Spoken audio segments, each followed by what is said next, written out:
My graduation row was empty. No family, no applause. So I looked into the Livestream camera and said, "Thanks for never believing in me." Hours later, even my aunt was crying in my DMs.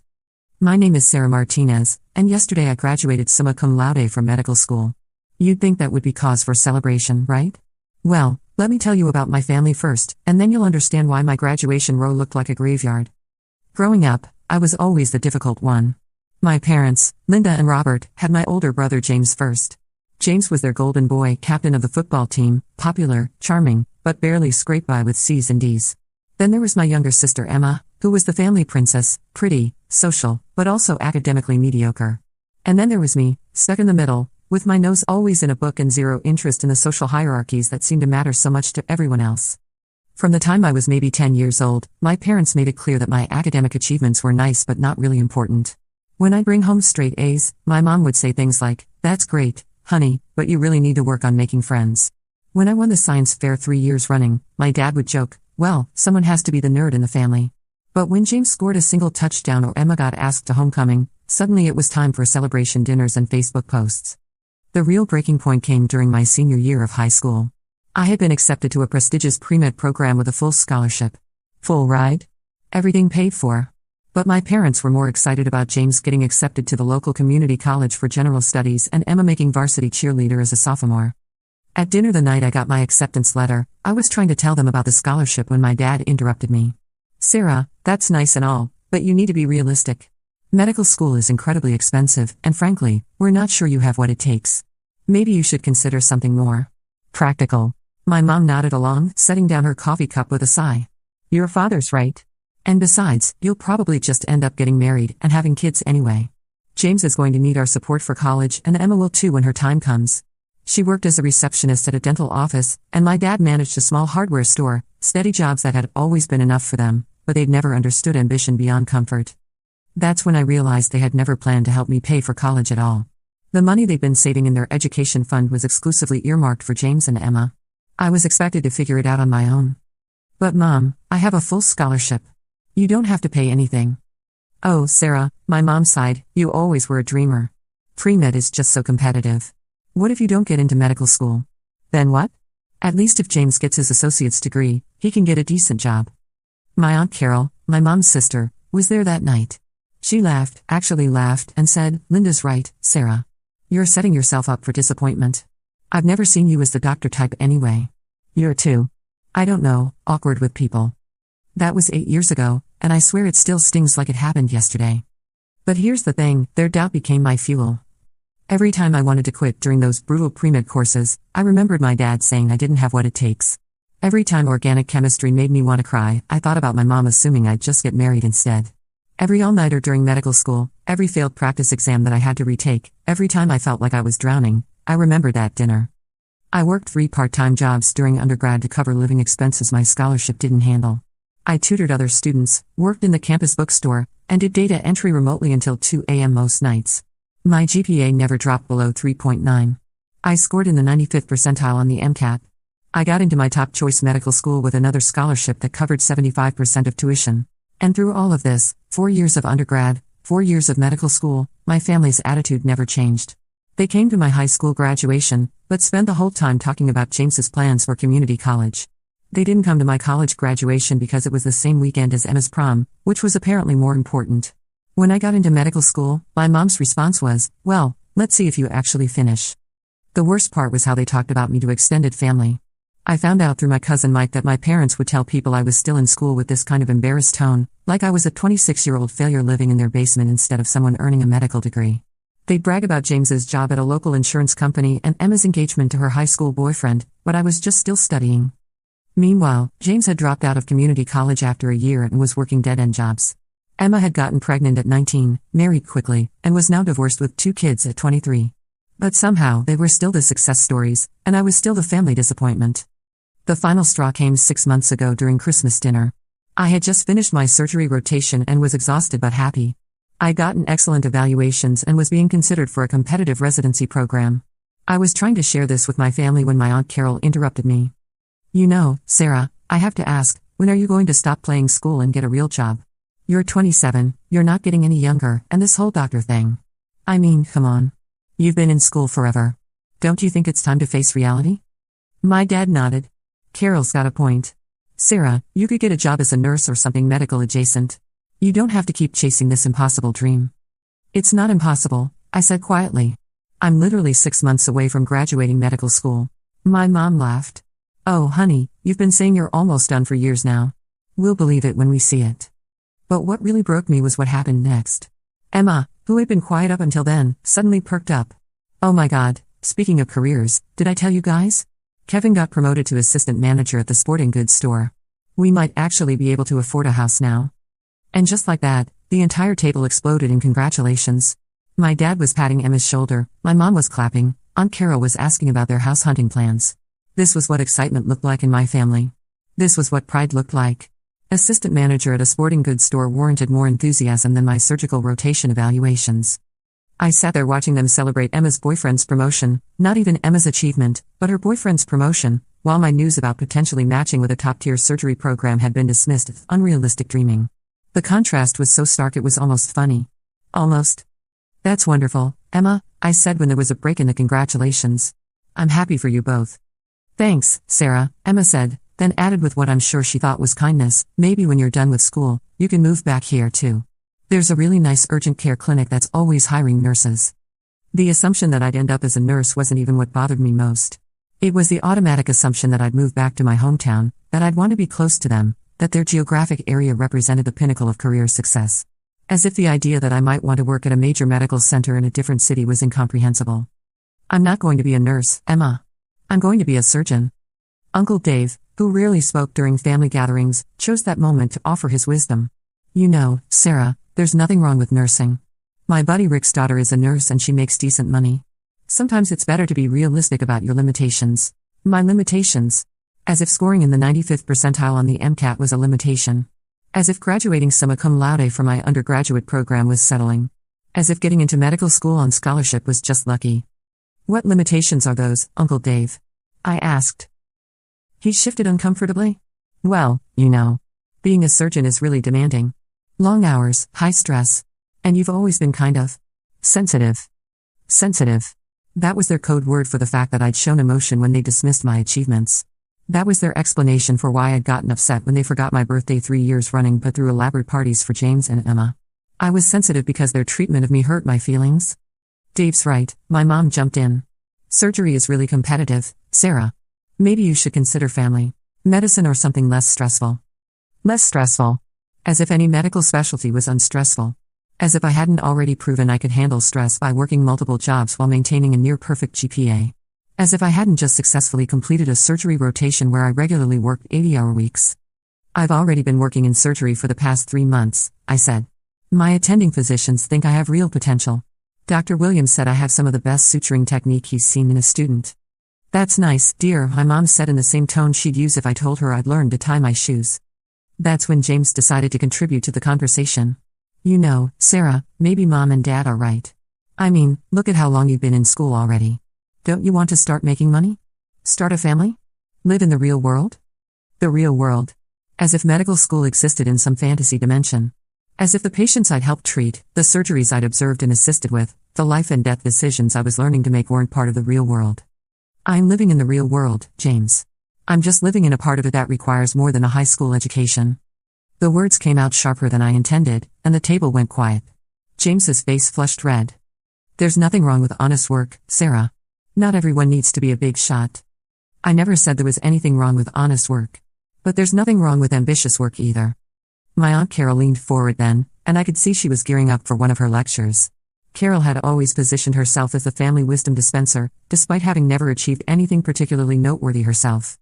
Sarah, honey, I think what everyone is trying to say is that we're worried about you. You've been so focused on this dream for so long that you haven't built a real life. When was the last time you went on a date? When was the last time you just relaxed and had fun? You're missing out on your 20s. Missing out on my 20s. I was 27 years old, in excellent health, learning skills that would allow me to save lives, and building toward a career that would give me financial independence and intellectual fulfillment. But because I wasn't married with kids like Emma or working a dead-end job like James, I was missing out. I'm not missing out on anything, Aunt Carol. I'm building something. But what if it doesn't work out? She pressed. What if you don't get into a good residency program? What if you can't handle the pressure? You'll be 28 with no real work experience, no husband, no backup plan. That's terrifying. And there it was. The real fear underneath all their discouragement. It wasn't that they thought I couldn't succeed, it was that they were terrified of what my success would mean about their own choices. My Aunt Carol had gotten married at 19 and never worked outside the home. My parents had both settled into comfortable, unambitious jobs right after high school. James had never even tried to challenge himself academically. Emma had gotten pregnant and married young, just like our mom.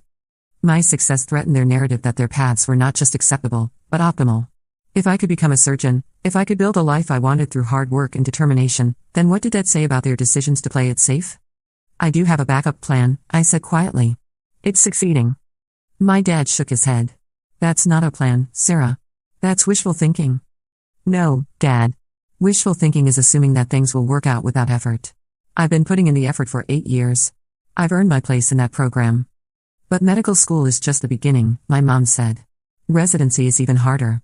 And then you'll be working all the time, you'll never see your family, you'll be stressed constantly. Is that really the life you want? What struck me was that she said you'll never see your family like it would be a loss. As if a family that had spent 8 years telling me my dreams were unrealistic was something I desperately miss. Maybe I want a life where my work matters, I said. Maybe I want to do something that actually makes a difference. Uncle Dave snorted. Everyone thinks their job matters, Sarah. That doesn't make you special. Special? There was another loaded word.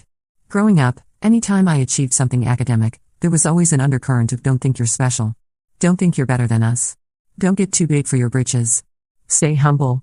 Stay small. I never said it made me special, Uncle Dave. But it does make me happy. Are you happy? Emma asked, and for a moment, her voice was genuinely curious instead of judgmental.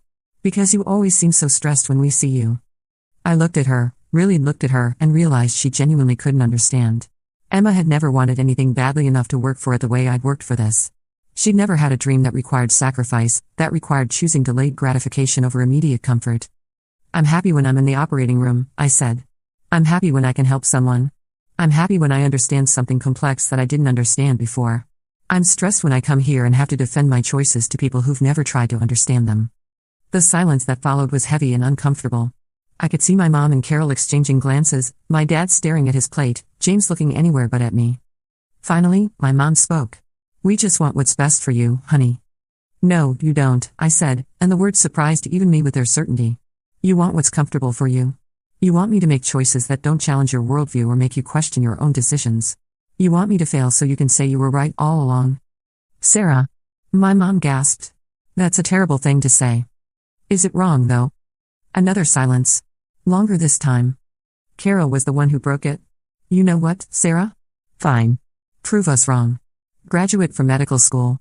Get your fancy residency. But don't come crying to us when you realize that all that education can't buy you happiness or a family or a real life. And that's when I made my decision. I looked around the table at all of them, my parents, my siblings, my Aunt Carol, my Uncle Dave who never said much but nodded along with everything, and I realized something. They weren't going to believe in me when I graduated. They weren't going to suddenly be proud or supportive. They were going to find some new way to diminish it, just like Carol had done right then. So I said, fine. Don't believe it. But don't expect an invitation to my graduation either. My mom rolled her eyes. Oh, Sarah, don't be so dramatic. But I wasn't being dramatic. I was done. From that moment on, I went low contact. I'd respond to direct texts but stopped initiating conversations. I didn't send updates about my residency interviews or my thesis defense. When they asked how school was going, I'd just say fine and change the subject. My mom complained to other family members that I was being difficult and shutting everyone out, but I was really just protecting myself. The months leading up to graduation were both the most stressful and most liberating of my life. Without the constant background noise of my family's doubt, I could finally hear my own thoughts clearly. I threw myself into my final rotations with a focus I'd never experienced before. During my emergency medicine rotation, I successfully intubated a patient in cardiac arrest on my first try. The attending physician, Dr. Chen, looked at me with genuine respect and said, "Nice work, Rodriguez. You've got steady hands and good instincts." Later, when we were debriefing the case, she asked me about my residency plans. Surgery, I told her. I'm hoping to match with Metropolitan General. Good choice, she said. Dr. Patterson runs an excellent program there. You should be proud of yourself for making it this far. Should be proud of myself. It was such a simple statement, but it hit me like a lightning bolt. I realized that I had been so focused on trying to earn my family's pride that I'd forgotten to be proud of myself. But standing there in my scrubs, having just helped save someone's life, I felt it. Pride. Pure, uncomplicated pride in what I had accomplished.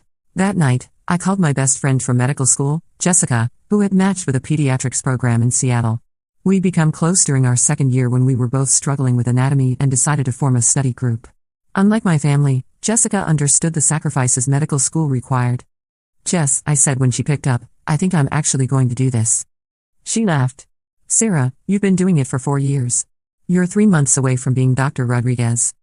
"I know, but today in the ER, Dr. Chen told me I should be proud of myself, and I realized. I am. I'm actually proud of myself." There was a pause, and then Jessica said gently, "Sarah, has your family been making you feel like you shouldn't be?"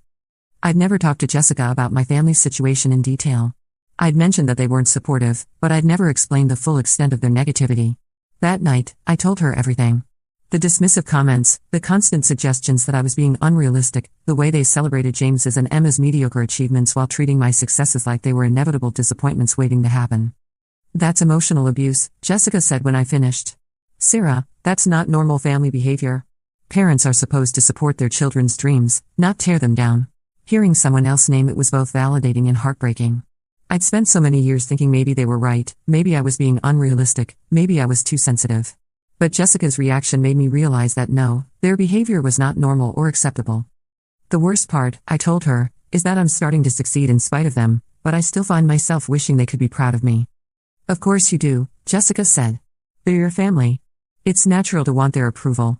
But Sarah, you can't keep waiting for people who are determined to misunderstand you to finally get it. You have to build your own cheering section."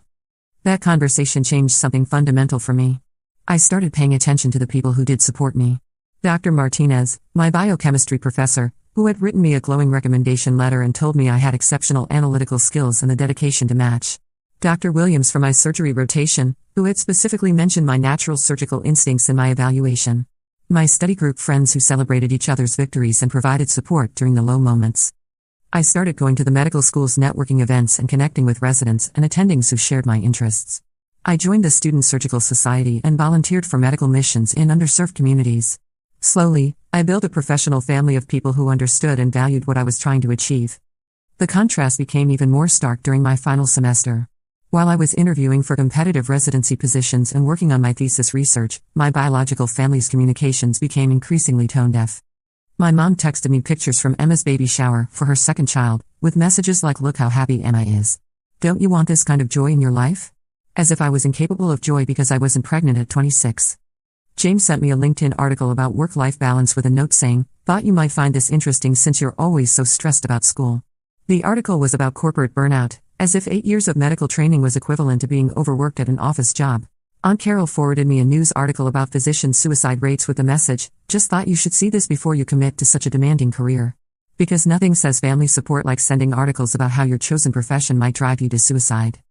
But the most painful message came from my dad about 6 weeks before graduation. He texted, "Sarah, your mom and I have been talking, and we want you to know that we'll love you no matter what happens with this doctor thing. Even if it doesn't work out, you'll always be our daughter." Even if it doesn't work out. 6 weeks before graduation, with my residency match already confirmed, with my thesis defense successfully completed, with my name already printed on the graduation program, my father was still talking about my medical career like it was a lottery ticket that might not pay off. I showed the text to Dr. Patricia Martinez during our final thesis meeting. She read it, looked at me with a mixture of sadness and anger, and said, "Sarah, I hope you know that their inability to see your worth says nothing about your actual worth." "I know," I said, though I wasn't sure I completely believed it yet. "Do you?" she asked. "Because I need you to understand something. In 30 years of teaching, I've worked with thousands of medical students. You are in the top 5% of students I've ever taught. Your thesis work is graduate-level quality. The attendings you've worked with have universally praised your clinical skills and professionalism. You're going to be an exceptional physician." She leaned forward in her chair. "Your family's inability to recognize your achievements is their failure, not yours. Don't let their small vision limit your understanding of what you've accomplished." That was the day I made peace with my decision to exclude them from graduation. It wasn't about punishing them, though I won't lie and say there wasn't an element of that. It was about protecting the sanctity of my achievement. I had worked too hard and overcome too much to let their negativity overshadow what should be one of the proudest moments of my life. 2 weeks before graduation, I had lunch with my cousin Mike, who was the only family member I'd maintained a close relationship with. Mike was 3 years younger than me and had always been the black sheep of the family for different reasons. He was gay, artistic, and had moved to San Francisco to pursue a career in graphic design. We bonded over being the family disappointments. "So you're really not inviting anyone to graduation?" he asked over sushi. "Nope. Not a single one of them." He was quiet for a moment, then said, "I think you're doing the right thing. I know it probably doesn't feel good, but Sarah, they haven't earned the right to celebrate with you." "That's exactly how I feel," I said, surprised by how well he'd articulated it. "They haven't earned it." "You know what the crazy part is?" Mike continued. "They're going to act like you're the one being unreasonable. They're going to tell everyone that you're being vindictive and shutting them out, but they're never going to acknowledge that they created this situation." He was right, of course. In the weeks leading up to graduation, as word spread through the extended family that I wasn't inviting my parents or siblings, the narrative became about my cruelty rather than their years of dismissiveness. My cousin Lisa, Carol's daughter, called me crying, saying, "Sarah, I don't understand why you're being so mean to everyone. They love you." "Love isn't just a feeling, Lisa," I told her. "It's also actions. And their actions have consistently shown that they don't respect me or believe in me." "But they're family," she said, as if that settled the matter. Being related to someone doesn't give them the right to treat you poorly without consequences. It was a hard conversation, but it helped me clarify my own thinking. I wasn't cutting them out forever, necessarily. But I was setting a boundary that said, if you want to be part of my successes, you need to be part of my journey. You can't spend years tearing me down and then expect to share in the celebration when I succeed despite you. The thing is, I was thriving. Without their constant negativity and doubt, I had space to actually be proud of what I was accomplishing. I matched with my top choice residency program, a competitive surgery residency at a respected hospital. My thesis on minimally invasive cardiac procedures was being considered for publication. I was graduating not just with my MD, but summa cum laude, in the top 5% of my class. 3 weeks before graduation, my mom texted me asking for details about the ceremony. "We'll need to know when and where, and how many tickets we get." I texted back, "I told you at Christmas that you weren't invited." She called me immediately. "Sarah, don't be ridiculous. We're your family. Of course we're coming to your graduation." "No, you're not. Sarah Elizabeth, you are being incredibly selfish and hurtful. This is a family event." "Actually, Mom, it's my event. And you've made it clear for 8 years that you don't believe I'd ever get here. So you don't get to celebrate with me now that I have." She tried guilt, then anger, then bargaining. She got my dad on the phone to tell me I was being childish. James texted me saying I was embarrassing the family. Emma sent me a long message about how family forgives and I was being too sensitive. But the worst was my Aunt Carol. She left me a voicemail that I saved because it was so perfectly awful. "Sarah, I don't know what's gotten into you, but this is just vindictive. Your poor mother is heartbroken. We all know you're upset that no one takes your little medical school thing seriously, but you're an adult now. Time to stop throwing tantrums and include your family." My little medical school thing. Even now, 3 weeks before graduation, that's all it was to them. So yesterday was graduation day. I got up early, put on my cap and gown, and looked at myself in the mirror. I looked good. I looked like someone who belonged there, someone who had earned it. I thought about that scared 18-year-old girl who had been told she was being unrealistic, and I felt proud of how far she'd come. The ceremony was beautiful. Our medical school does graduation in this gorgeous historic auditorium, and they live stream it so family members who can't attend can still watch. As we lined up alphabetically, I could see other students' families in the audience, parents crying with pride, grandparents with cameras, siblings cheering. When we got to our seats, I looked up at the section where families were supposed to sit. Every row around me was packed with people. My row was completely empty. Not a single person there for me. For a moment, it hit me harder than I expected. Despite everything, despite knowing this was my choice, seeing that empty row made my chest tight. But then I remembered why it was empty, and the sadness turned into something else. Something fiercer. When they called my name, Sarah Michelle Martinez, graduating summa cum laude, I walked across that stage with my head high. There was no cheering section for me, no proud family jumping to their feet, but there was scattered applause from my classmates and faculty. My biochemistry professor, Dr. Patricia Martinez, no relation, despite the shared surname, who had become a mentor, gave me the biggest smile and whispered congratulations, Dr. Martinez, when I shook her hand. Dr. Martinez. I was Dr. Martinez now. After the ceremony, I was standing outside taking pictures with some classmates when I remembered the live stream. My school posts the video online within a few hours, and I knew my family would probably watch it later to see what they'd missed. That's when I got my idea. I walked back into the auditorium where they were still packing up the live stream equipment. The student tech crew was there, and I knew a few of them from volunteering at school events.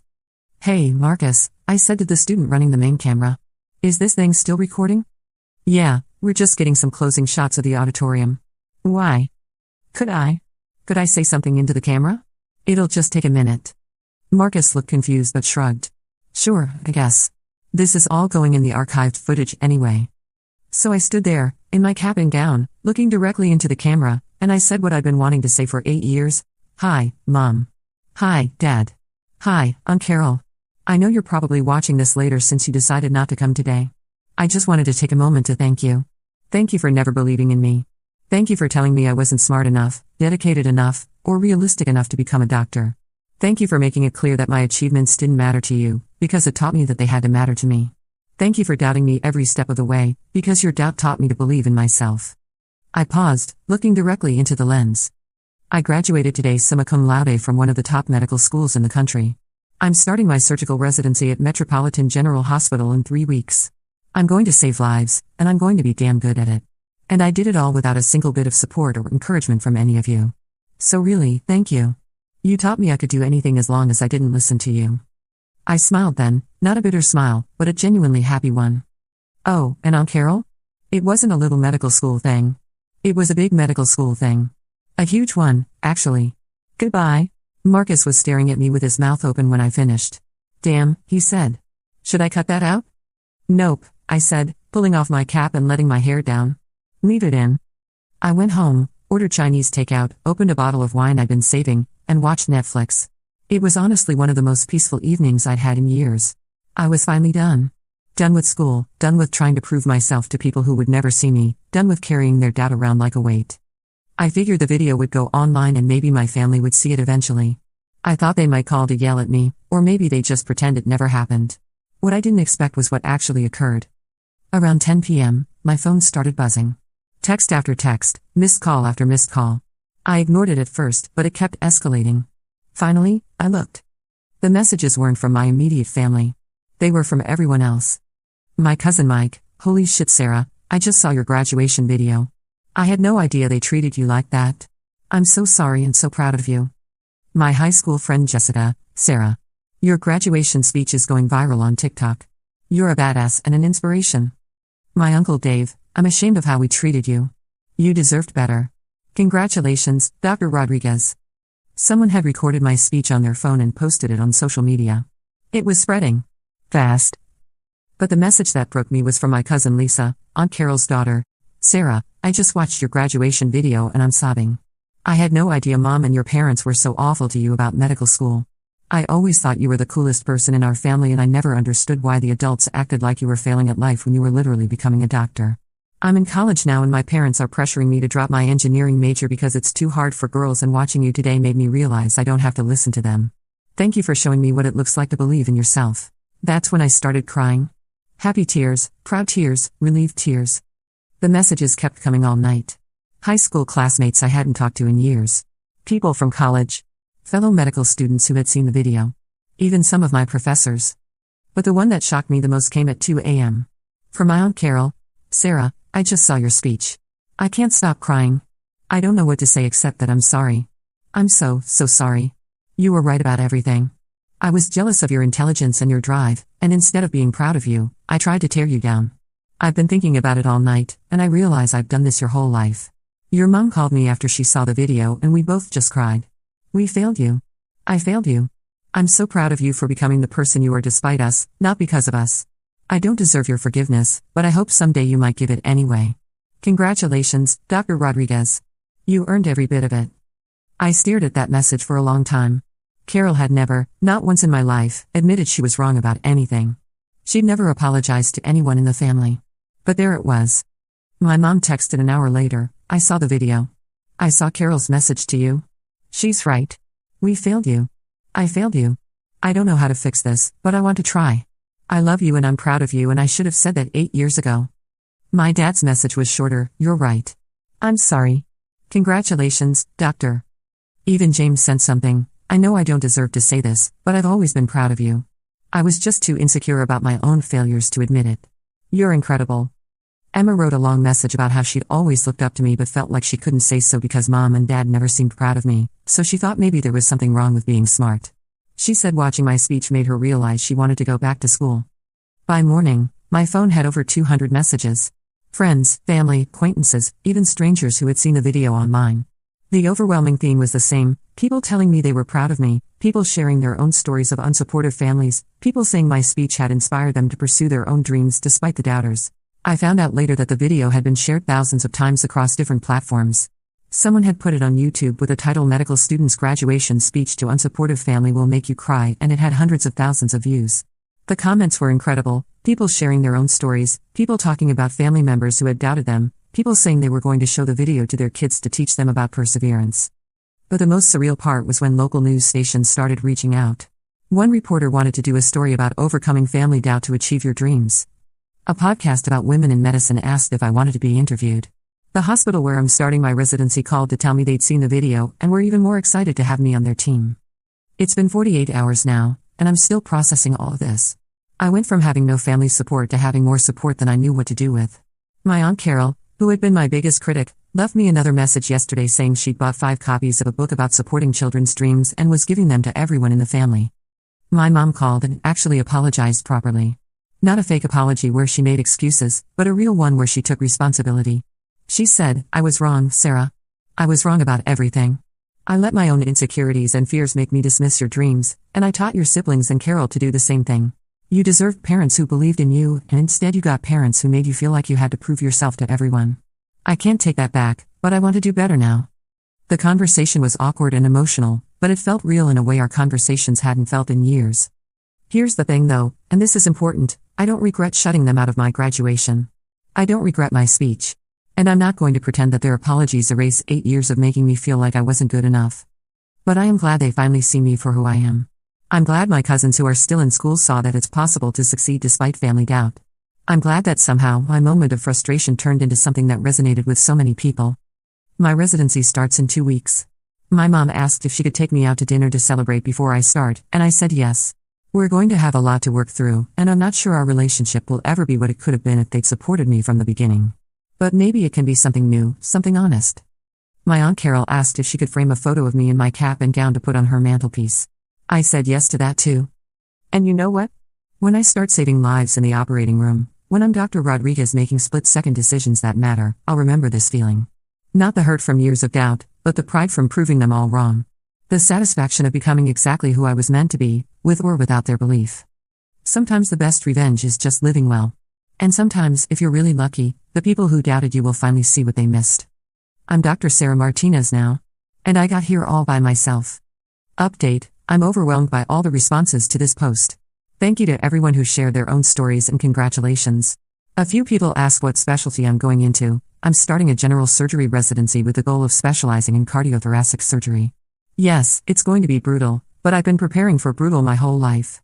To those asking if my family and I have fully reconciled, we're taking it slow. Apologies are a good start, but rebuilding trust takes time. I'm hopeful but realistic. And to everyone who said my speech inspired them to pursue their own dreams despite unsupportive people in their lives, that means more to me than you know. Sometimes we have to be our own cheerleaders first, but it's amazing how many people will start cheering once they see us succeeding. Keep pushing forward, everyone. You've got this.